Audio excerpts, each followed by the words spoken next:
What's the story, Morning Glory? What is the word, hummingbird? Thank you so much for clicking on my channel and for joining me for this very quick, I don't even know if it's a review or a quick conversation about Married at First Sight UK Season 7, Episodes 12 and 13. So this came on last week and I didn't do a full review because they switched the days of when it came on and I forgot that it came on right before Married at First Sight US, and y'all, life was life in, so I couldn't do the review. But let me just go ahead and have a quick conversation about it now. So, in episodes 12 and 13, we met two new couples because we lost two couples. We lost PJ and Jess, and we lost Richie and Lori. So they're gone. So they replaced them with two new couples. That could never happen on Married at First Sight US. So now we have two new couples. And the first couple that I wanted to talk about was Jonathan and Sophie. Jonathan and Sophie, they're fine. In the beginning, like when they got married and they were having their conversation, getting to know each other, Sophie kind of seemed to be having a little bit of doubt about whether or not it was going to work out with Jonathan, because Sophie is very she's a woman of like today. She's all over social media. She loves posting pictures of herself. She is in the tech industry. She wants to start her own business, make a lot of money, climb the corporate ladder. She is very materialistic. So she's a very modern woman, and very much a woman of today. Whereas Jonathan, he's more laid back. I don't know if he lives in the country or if he lives like in the outskirts of the city or what, but he's a carpenter. He has a very laid back personality. He's not a go-getter. He's not motivated by money. He's not motivated by material things. He works so that he can enjoy life. Because he said, I don't live to work, I work to live. So he does his little carpentry. He probably makes enough, for himself to be comfortable. And he's not about the rat race. He's not about making more money, building this empire, being a businessman. He's not about that. He's okay just, chilling, thriving and surviving by himself, living a very simple, laid back kind of life. And so because he wasn't this, this huge go-getter, because he wasn't trying to accumulate this fortune by the time he's, 40 or whatever, she was kind of like, oh, I don't know about this because our personalities are so different. But I can see why they matched her with a guy like him, because a guy like Jonathan can slow Sophie down a little bit, because she's, part of the rat race. She's part of that whole culture, that mentality of, you can never have enough money and life is just about making a lot of money and enjoying nice things and, taking trips around the world and, basically like just living a very materialistic type of lifestyle. So she needs to probably, a guy like Jonathan will probably, help her slow down, calm down, take the time, to smell the roses, enjoy what life really has to offer. And it's not about material things. Maybe he'll teach her that life is more than just about money. There's other things going on in the world than just, making money and accumulating a lot of stuff. So I can see why they matched her with him. I'm not exactly sure why they matched him with her, because I don't know maybe he needs motivation. Maybe he needs someone to put a little pep in his step. Maybe he needs someone to help him dream, because he says he has no dreams of anything. He's happy. He's very content with the way his life is right now.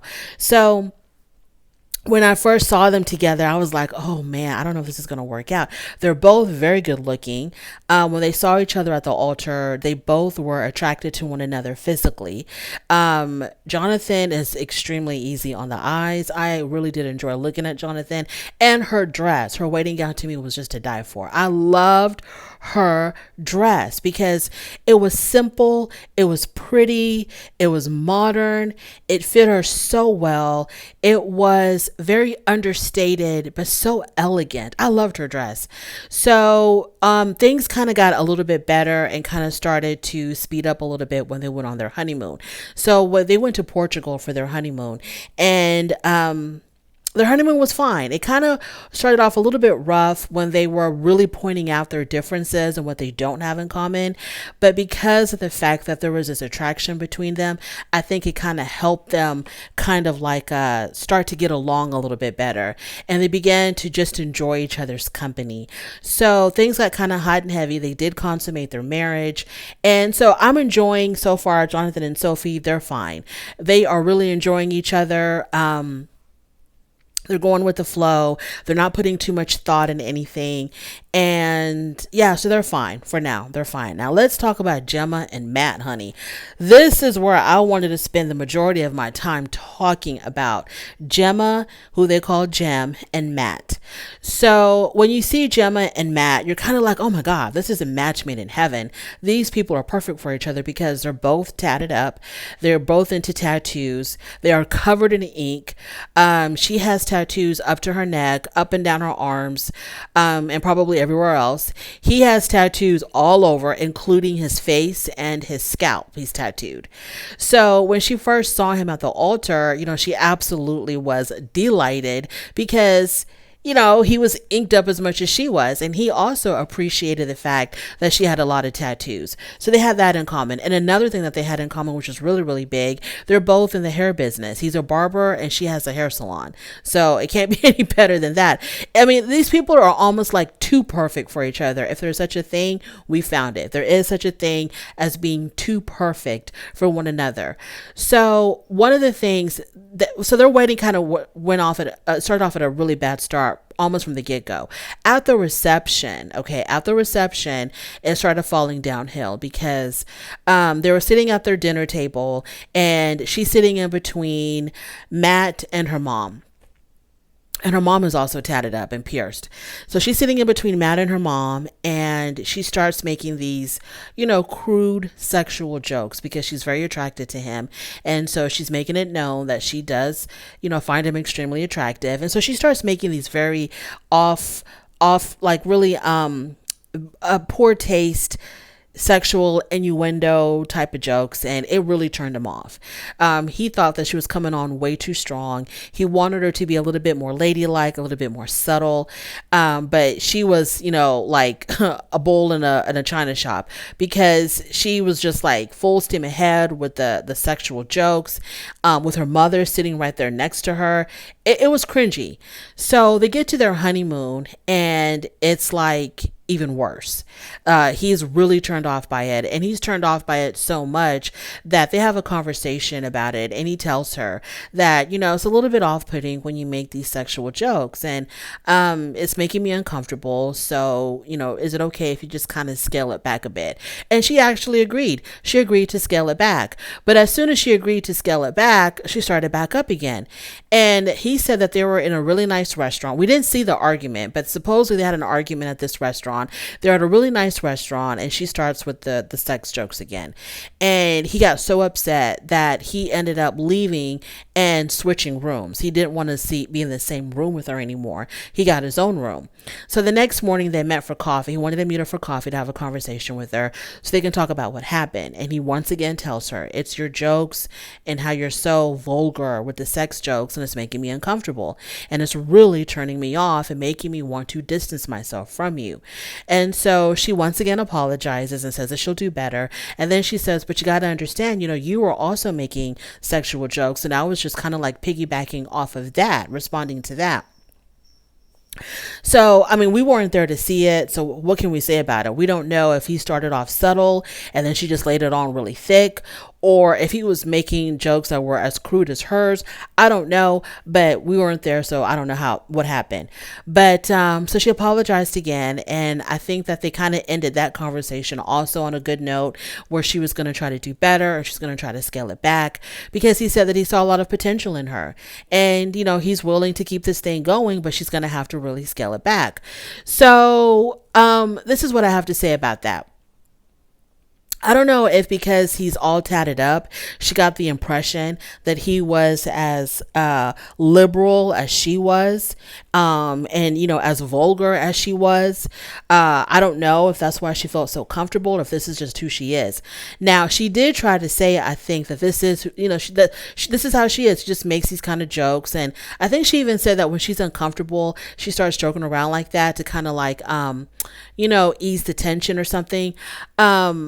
I don't know, but some women, I think, the way they come on, some women probably think that, all men, all they want to do is just sleep around or just sleep with you. That's all they want to do. And so they feel like, well, I'm going to let him know that I'm comfortable with that as well by making these really racy jokes, or to be very overtly sexual, like the way Keisha is with, what's his name? Is it Kwame? Like the way Keisha is with Kwame, she's very overtly sexual. Jem is also very overtly sexual. And I don't know if they feel like they have to do this in order to make the man know, like, hey, if you're willing to get down like that, I'm willing to get down like that too. I'm letting you know that, I'm open for business. We can get it going if you want to get it going.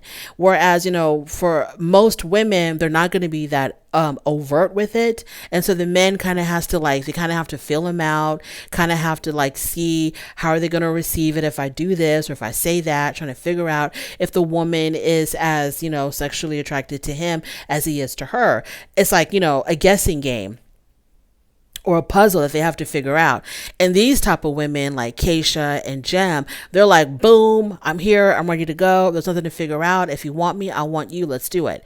But that could be off-putting for a lot of guys, because I think most men, no matter how much into sex that they're into, I think a lot of men, they like the chase. They like to figure it out. They want to flirt and see if the woman flirts back. They want to put game. They want to use their skills. They want to be able to use their skills to figure out if a woman likes them or not, or to get a woman to like them. But the woman shows up at the door on his doorstep, and she's like, boom, I'm ready to go. There's nothing to figure out. It probably turns them off. Maybe it's kind of boring for them, or maybe they think she's easy and fast if she's that overt about it. And it kills it for him, because they can't play that game, that cat and mouse game. They can't, use their skills of seduction, their flirtation. They can't do any of that stuff. So okay, you took the fun right out of it. Maybe that's what's turning off Kwame and Matt. I don't know. But you would think that Jem and Matt would have been perfect for one another. But yeah, it is not working out. For your groom to want to sleep in a separate room on your honeymoon, when you've already let him know that, hey, if he's down for the cause, you're down for the cause. But he chose to sleep in a separate room. Man, if that's not a bad sign, if that's not a huge red flag, I don't know what is. Jem, you're going to have to figure it out, girl. You're going to have to tone it back, because she acts like she really, really, really likes this guy. And if you really, really like him, girl, let him do what he wants to. Let him play the game, the game of seduction. Let him figure you out. Let him be mysterious, for once. I think maybe that's what most men want. They want a mystery, especially when it comes to their wife. Okay, if it's just a wham bam, thank you, ma'am, or one night stand, or, pay the price to get what you want for a couple of hours. If it's a situation like that, then yeah, be as overtly as you want to be. But when it comes to the wife, this is your wife. This is the mother, the potential mother of your future children. This is who you're presenting out to the world. Maybe a lot of guys are like, I need you to be soft and sweet and subtle and ladylike, and not just raw, I'm here and I want to do it with you. So I don't know, but I felt like with Jem and Matt, I was disappointed, because when they saw each other initially at the altar, I was so happy for them, and then it just went south so fast, and I was like, oh man, I really wanted them to work out. But so far, Jonathan and Sophie, there's a lot of chemistry between them. Like I said, they've already consummated their marriage at their honeymoon, and I felt like I think with Jonathan and Sophie, I think what am I trying to say? I think at first Sophie was like, oh, he's just a country boy, or, he's just not my type. He's too laid back and too slow for me. But he's really good looking. Okay. And, I think I think there's other things that she saw about him that have piqued her interest and made her take that plunge. If you know what I mean, when they were at the beach, and they were in the water and they were getting really touchy feely in the water, their temperatures probably wasn't the only thing that was rising. That's what I'm trying to say. And maybe she liked what she saw, or she liked what she felt, and that's what helped her change her mind about him. Anyways, I'm getting too crass. Thank you so much for joining me for this really quick review. I really do appreciate it. On your way out, please don't forget to rate the video. If you like this content, go ahead and subscribe, and I'll definitely talk to you later. Bye.